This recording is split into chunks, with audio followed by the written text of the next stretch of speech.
Okay, I've just got a couple of simple workspaces here. The first is this is TradingView. In case you're not familiar with it, it's just a great platform because it's browser based, so you can access it from anywhere in the world, wherever you are. I don't have to download it.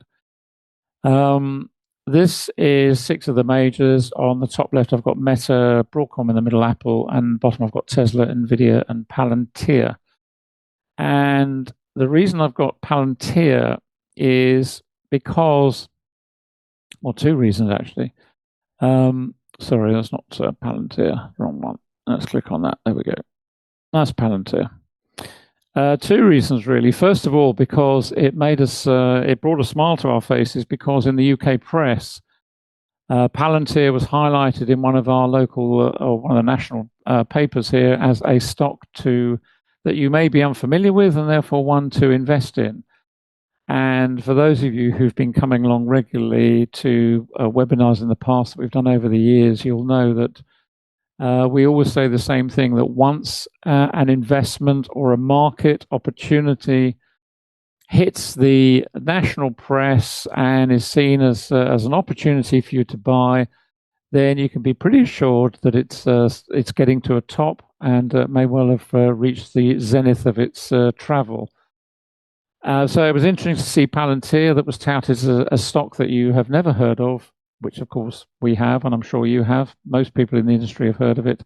It's a stock we've invested in. We invested a long, long time ago when it was down, when it was breaking out through this level here, because one of the patterns that we look for around about here, I think it was $32, $33, $34, something like that. And we also trade it on a regular basis as well because it has great volatility and it moves around intraday. So it's a great stock. But the one of the patterns we look for always is we look for these this sort of saucer shape. Now in this occasion, this was a relatively new company, but it formed that sort of pattern. And what we were looking for was the breakout through this level around about here. I think a little bit higher, maybe around about the sort of $30 a share price. And once it starts to break through there, and once you start to see rising volume, which we did, that was all confirming really that we were seeing a nice move, and on up we have gone. Now, bear in mind this is the monthly chart. What we're seeing here, and we're talking about anomalies, the first thing that strikes you is that we now have the opposite of what we were seeing here, which was nicely rising price, no minor pullbacks even in that trajectory, almost up to $80, $90. And the price is effectively rising with it. Then we get the weakness coming in on this candle. This is clearly an anomaly. Any hammer candle or shooting star candle is an anomaly. Why is it an anomaly? Because if that were not the case, the price here should have closed, given what has been going on. And if we took that as a benchmark candle, for example, and said, well, that's our benchmark, doesn't seem unreasonable to say that, where we've got a nice wide spread, which is what, I don't know, 40 or to 60, so it's quite a big spread. So if that amount of volume, this amount of volume is what is required to project the price from $41 up to 67, so $16, $20 rather, sorry, where we gone from 42 to 68. There we are, $26. So if this is the amount of volume required to propel the price that far, why is it that 1.33 times that amount of volume, we've seen nothing? In fact, we've seen a tiny move and a big wick. And the only conclusion you can reach is that that's anomalous. Why is it anomalous? Because if it were not, that candle should have ended up somewhere up here based on this, and it hasn't. It's ended up here. What do we infer from that? We infer that there's heavy selling in there, because that's the only thing that can have created that candle, because the buyers have come in, they've got it to a point, the insiders and market makers have got it to this level, and then they're selling into weakness, so the price has been pushed down, pushed down, pushed down, and we have all this huge amount of volume as a result. So there's weakness. But what I really wanted to focus on was the last travel of the price from April. So we've got April, May, June, July here. This is August, so bear in mind we are just over midpoint of the month. So obviously we've got to wait until the August volume is completed at the end of the month. But what's significant is the fact that from April, May, June, and July, we had significantly falling volume. and we had rising price. And that in itself is anomalous. We tend to think of anomaly when we're looking at single candles and single volume bars, but anomaly also applies to groups of candles, and this is just a classic example of what I mean by anomaly. So looking at Palantir doesn't give me a very warm feeling about whether this is going to carry on much longer. What will be interesting will be to see the volume in August. Now, the only caveat to all of that is you've got to remember that volume can be seasonal. So when we're in the summer months, and it's quite interesting actually that we're halfway through the month and the volume looks as though if it's going to carry on, it's going to be higher than July. But what I was going to say was we always have to bear in mind that when we're looking at these slower time frame charts, we've always got to take into account the seasonal variation that we tend to see in the summer months, and you will see it obviously around Christmas periods, things like that, where we have long holiday periods.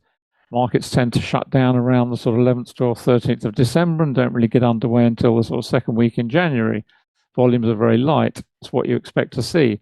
And to some extent, you expect to see that in the summer months. What I don't expect to see is this effect in what should be heavy trading months of April, May, and June. And this is falling, and particularly into July as well, which is a long month. Also, the spreads of these candles are not particularly wide, which doesn't encourage me much either. So Palantir, from that perspective, is certainly one to look at. Now, talking about candle patterns and anomalies, if we go up to Broadcom on the monthly, this is another classic example of what I call the catenary effect of price. And by that I mean the price is creating, imagine years ago I was a civil engineer, so I was very much into bridges and bridge construction and that sort of type of thing. Imagine this is the arch of a bridge. It's half complete. So the bridge is now 2/3 complete, getting up to the apex. And what you're seeing purely from a price perspective, we're not looking at this in any other perspective, but purely from a price perspective, what this narrowing of spreads means is essentially giving you a clue that that trend is weakening.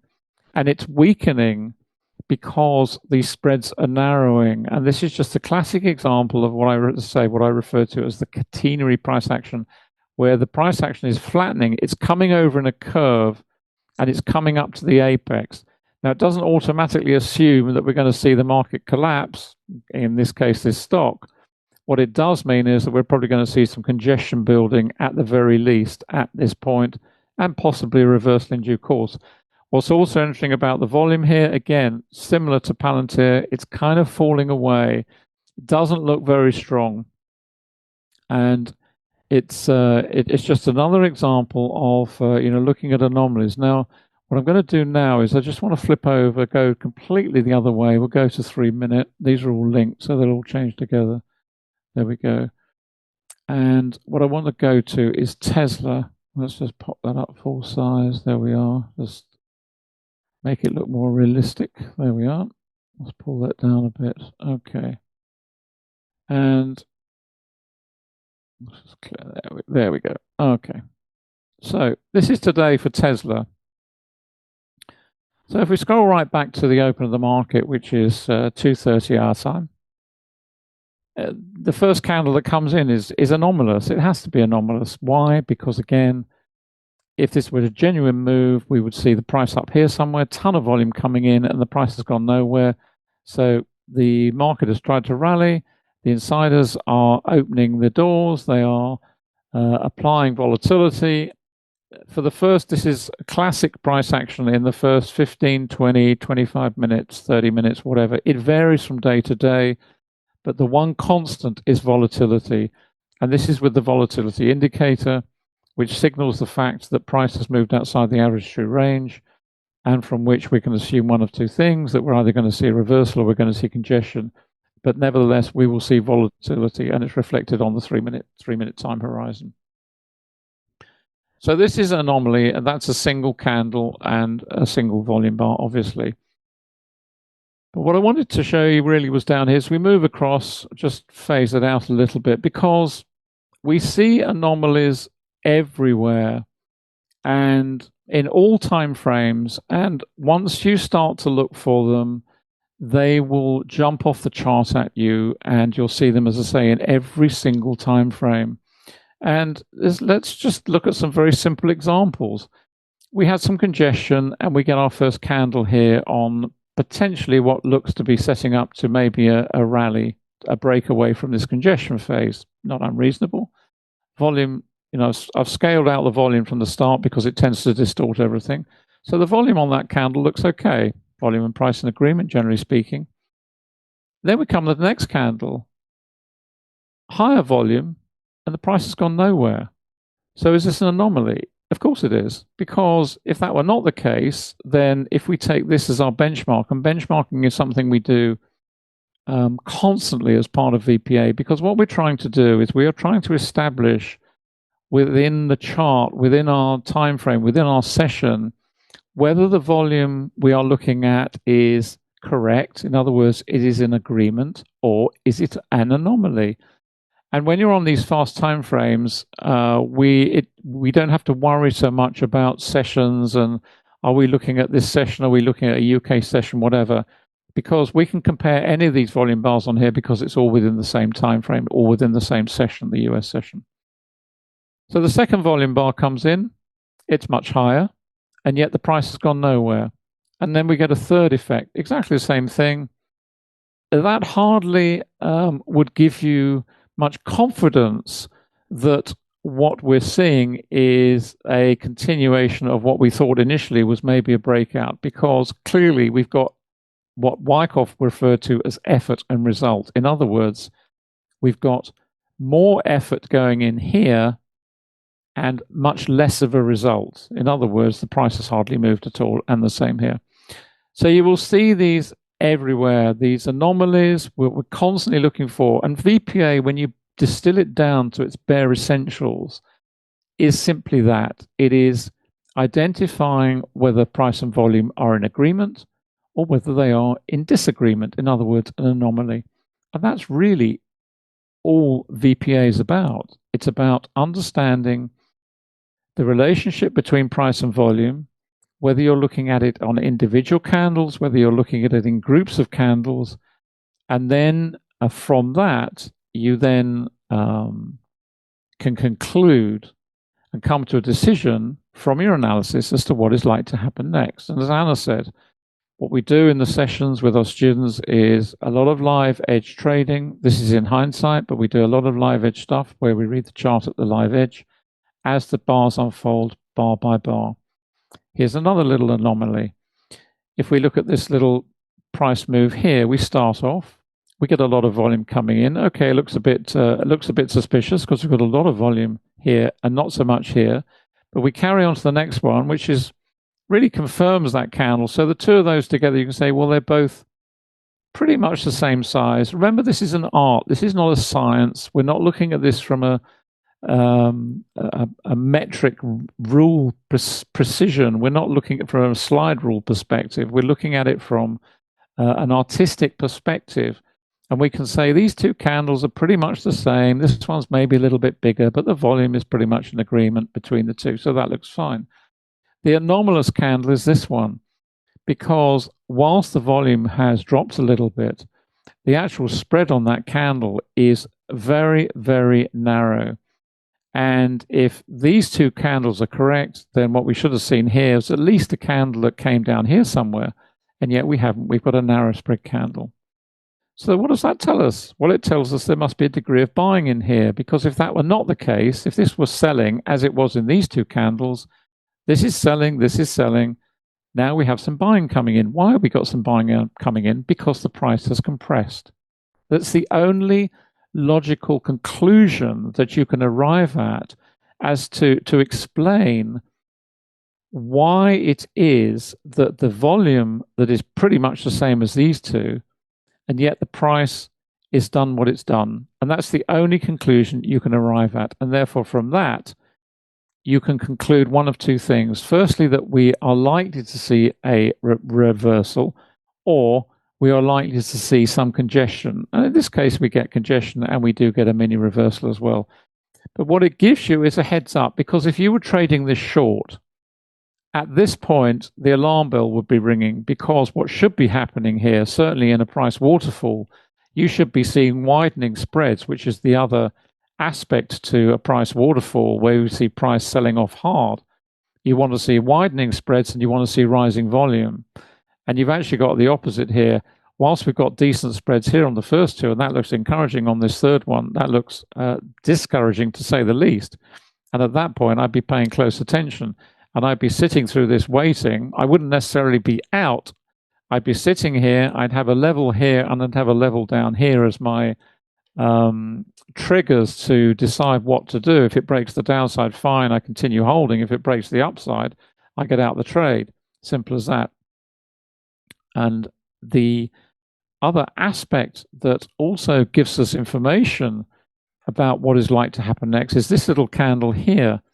Because what this little candle tells us is that within an area where we've seen high selling in these red volume bars here, what we're now seeing is we are seeing volume falling away, and also in these candles here, which are very narrow, and the volume, as you can see, the red volume is falling. And then we have another anomaly here where we have higher volume and the same narrow spread. So that it's that selling is constantly being absorbed and declining.